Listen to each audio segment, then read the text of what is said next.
नमस्कार, जोहार। आप देख रहे हैं JCSA न्यूज़। मैं राहुल रंजन आज झारखंड के ऐतिहासिक स्थान जयपाल सिंह स्टेडियम में मैं खड़ा हूं और आप पीछे देख पा रहे होंगे बहुत से स्टूडेंट और छात्र धरने पर बैठे हुए हैं। जैसे जंतर मंतर दिल्ली में CJP के द्वारा जो भी प्रोटेस्ट किया गया, उसी प्रकार उसको देखते हुए बच्चे ने झारखंड JPSC JSSC भ्रष्टाचार के अगेंस्ट, यानी कि जो भी एग्ज़ाम में पेपर लीक या सेटिंग हो रहा है उसको लेकर बच्चे लोग आज पूरे छात्र एकजुट हुए हैं और सरकार से सीधी मांग कर रहे हैं कि जो भी एग्ज़ाम लीक हुआ है या गड़बड़ी हुई है उस पेपर को लेकर सरकार सख्त एक कमेटी बनाए, जांच करे और उस पेपर को, उस एग्ज़ाम को एक सही मोड़ दे और सही स्टूडेंट के साथ न्याय करे। ये क्वेश्चन है कि JPSC JSSC भ्रष्टाचार मुक्त अभियान जो लिखे हैं, भर्ती अभियान, और ये जो प्रोटेस्ट हो रहा है, इससे क्या आप लोग का ये तात्पर्य क्या है? इस पोस्टर से, इस लिखा हुआ से क्या आप मतलब संदेश देना चाह रहे हैं स्टूडेंट को, और क्या ऐसा आप लोग बैठे क्यों हैं प्रोटेस्ट पर? देखिए, जैसा कि आपको भी पता होगा कि JPSC और JSSC एक संवैधानिक आयोग है, ठीक है, और उसमें आपने देखा होगा अभय तिवारी जैसे लोग शामिल थे, है ना।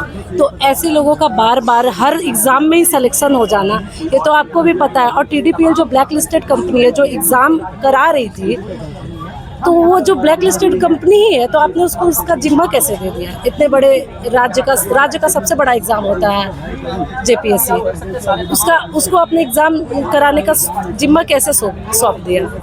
अच्छा, ऐसा बोला जा रहा है कि जंतर मंतर पे जैसे प्रोटेस्ट तो स्टार्टिंग सब अच्छा हुआ, लास्टली ऐसा हुआ कि पॉलिटिकल पार्टी लोग एंट्री करते हैं स्टेज पर, और स्टेज पर एंट्री करते हुए पॉलिटिकल पार्टी लोग का एजेंडा अपना अपनाते हुए और उस प्रोटेस्ट को अपने तरफ खींच लेते हैं। क्या ये प्रोटेस्ट झारखंड का JPSC JSSC क्या वो पॉलिटिकल पार्टी को ऐड करेगा या नहीं करेगा? देखिए, कोई भी पार्टी को मैं नहीं जानती हूँ, मैं राज्य सरकार को जानती हूँ, मैं संवैधानिक आयोग को जानती हूँ। कोई भी इंसान वो अपना नैतिक समर्थन दे सकता है, लेकिन ये पूरा अभ्यर्थियों का आंदोलन है, ये किसी पार्टी का नहीं। ये मंच सिर्फ अभ्यर्थियों के लिए है, पूरे झारखंड के अभ्यर्थियों के लिए ये मंच है, किसी भी पॉलिटिकल पार्टी का ये मंच नहीं है। ये पूर्णतः मैं फिर से कहना चाहूँगी आप सभी मीडिया वासियों को, मीडिया लोगों को, कि देखिए ये जो आंदोलन है ये पूर्णतः अभ्यर्थियों का है। इसकी छवि लोग वहाँ पे अराजक तत्व कुछ होते हैं जो उछालने की कोशिश करते हैं, जबकि मैं आपको एकदम कहना चाहती हूँ, देखिए कोई भी बच्चा है, उसका खाने का हो, हमने सब व्यवस्था की। रात में लाइट और फैन आया था तो प्रशासन ने बोला कि परमिशन नहीं है, और रात में बच्चे मच्छर काटे हैं, गर्मी लगी है, फैन लाइट तक नहीं था यहाँ, इवन बाहर की जो लाइट थी ना उसको भी हटा दिया गया। आप बताइए, पार्टी यहाँ तो कोई आपको दिख रहा है? यहाँ कोई देख लीजिए, आप देखिए, कोई आपको पार्टी का बच्चा लग रहा है? सब यहाँ अभ्यर्थी है सर। शीतकाल सत्याग्रह मांगे पूरी नहीं होती तो आगे आप लोग क्या करने वाले हैं? देखिए, अभी वर्तमान में तो हमारा अभी धरना है, और मुझे पूर्णतः विश्वास है राज्य सरकार पे कि वो हमारी बात क्यों नहीं मानेंगे। हमें बच्चे तो हमें ये झारखंड के जो वासी है हमें तो वोट दे के उनको बनाते हैं, और वो हमारे ही काम, हमें सब समस्याओं को समाधान करने के लिए तो उनको एक पद दिया गया है। तो मेरा तब विश्वास है कि सरकार जरूर हमारी बातें मानेगी, क्यों नहीं मानेंगी? बिल्कुल, थैंक यू। हमारा जेन्युइन डिमांड है, तो सरकार जरूर। ये जो JPSC आंदोलन कर रहे हैं, JPSC JSSC भ्रष्टाचार मुक्त भर्ती अभियान, इस भर्ती अभियान में अनिश्चित काल सत्याग्रह लिखा हुआ है आप लोग के पोस्टर पे बैक साइड में। अगर मान के चलिए सत्याग्रह आप लोग कर रहे हो अनिश्चित काल, कल को अगर सरकार इस बात को लंबे समय तक खींचती है या जो आप लोग मांग कर रहे हो वो नहीं पूरा कर पाती है, तो आप लोग का ये अनिश्चित काल कब तक चलेगा?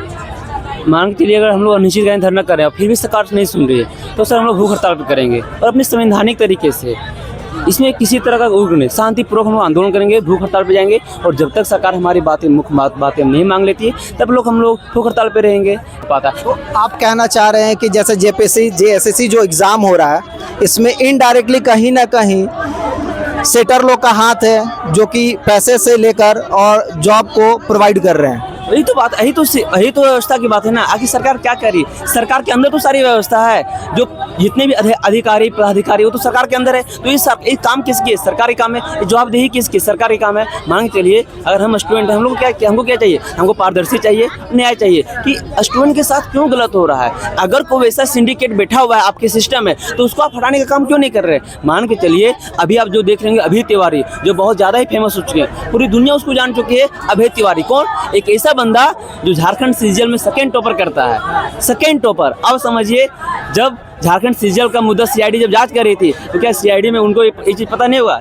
भरोसा क्यों नहीं हो रहा है इंसान को कि सीआईडी पे भरोसा क्यों नहीं हो रहा है? क्यों? क्योंकि सीआईडी को ये बात पता हुआ कि जब उसी का आदमी जो वो मतलब जिसका सिंडिकेट पूरा फैला हुआ है, जब सरकार सीआईडी उसको उजागर नहीं कर रही, पब्लिक डोमेन में नहीं ला रही है, और अभी अगर वो चीज़ हुआ है तो समझ सकते हैं कि कितना ज़्यादा ये होता है। आप लोग को सरकार से डायरेक्टली या इनडायरेक्टली क्या मांग रख रहे हैं? सरकार से एक ही मांग है, जिस एग्ज़ाम में अभय तिवारी बैठा है और सब में टॉप किया है, उसको पर रद्द तो रद्द, 14वीं जेपीएससी रद्द तो रद्द, चाहे बैकलॉग हो चाहे कुछ भी हो, सबसे पर रद्द। उसके बाद सीबीआई जांच, सीआईडी जांच नहीं।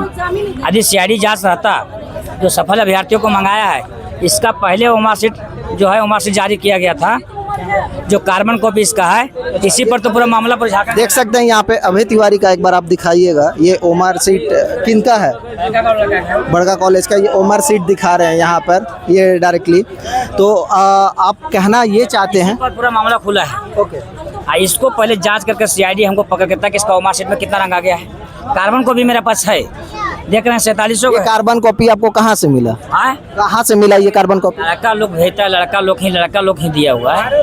लड़का पूरा वायर झारखंड पूरा कवर पर इंडिया फैल गया है कि झारखंड में रातों रात ओमार सीट रंगा जा रहा है। जो ब्लैक लिस्टेड कंपनी थी जेपीएससी, उससे आपको एग्जाम लिया जा रहा है। आखिर भाई जब यूपी वाला ब्लैक लिस्टेड कर दिया, वो चोर कंपनी है, वो चोर कंपनी से एग्जाम कहाँ ले रहे हैं आप? जब अगला ब्लैक लिस्टेड कर दिया, आप क्यों भरोसा किया उस पर? वही चोर जो चोरी कर वहाँ ब्लैक लिस्ट कर दिया और चोरी वहाँ से किया और फिर यहाँ चोरी करवा रहे हैं, छात्रों के साथ खिलवाड़ कर रहे हैं, छात्रों से भविष्य का खिलवाड़ कर रहे हैं, अंधकार की ओर क्यों डुबा रहे हैं? आप देख रहे हैं सामने क्या है भविष्य छात्रों का। रातों रात उमर से रंग दिया जाता है, तो झारखंड सरकार से हम लोग क्या उम्मीद करें?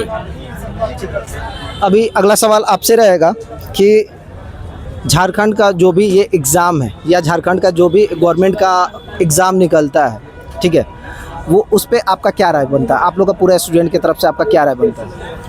देखिए, पहला बात कि झारखंड में वैकेंसी निकलने में ही बहुत देरी होती है, और निकलती है तो एक साइकिल चलता है। पहले फॉर्म निकलता है, हम लोग तैयारी करते हैं, हम लोग एग्ज़ाम देते हैं। एग्ज़ाम देने के बाद एग्ज़ाम देने समय पेपर लीक होता है, हम लोग प्रोटेस्ट करते हैं, हम लोग कोर्ट जाते हैं, फिर से रद्द होती है, फिर से एग्ज़ाम देते हैं। एक साइकिल चलते रह रहा है, और अगर बीच में कुछ हुआ तो उसमें सेटिंग होता है। तो क्या राय रहेगा? कभी भी हम लोग का सकारात्मक व्यू है ही नहीं। मैं पिछले 3 बार से जेपीएससी मेंस दे रहा हूं, लेकिन अव्यवस्था के कारण नहीं हो पा रहा है मेरा। आप कितने बार जेपीएससी अटेम्प्ट किए हैं? मैंने 4 अटेम्प्ट किया है, पिछले 3 बार मैंने मेंस दिया है, इस बार मेरा प्री भी नहीं हुआ। इसका क्या कारण है?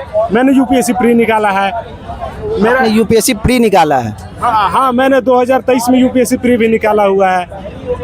यूपीएससी का मेंस दिया, वहाँ नहीं हुआ। मैंने झारखंड का 3 बार एग्जाम दिया, तीनों बार प्री हुआ है, इस बार प्री भी मेरा नहीं हुआ। इसका गलती मेरा नहीं है, इसका सिस्टम का गलती है। मेरा हम ओएमआर दिखा सकते हैं, मेरा ओएमआर में जो आयोग क्वेश्चन दिया है, जो आंसर की दिया, उसके हिसाब से 143 मेरा सही है, दोनों पेपर मिलाकर। मैं प्रूफ कर सकता हूँ इस बात को। आपका नाम क्या हुआ? मेरा नाम सत्यानंद गिरी है।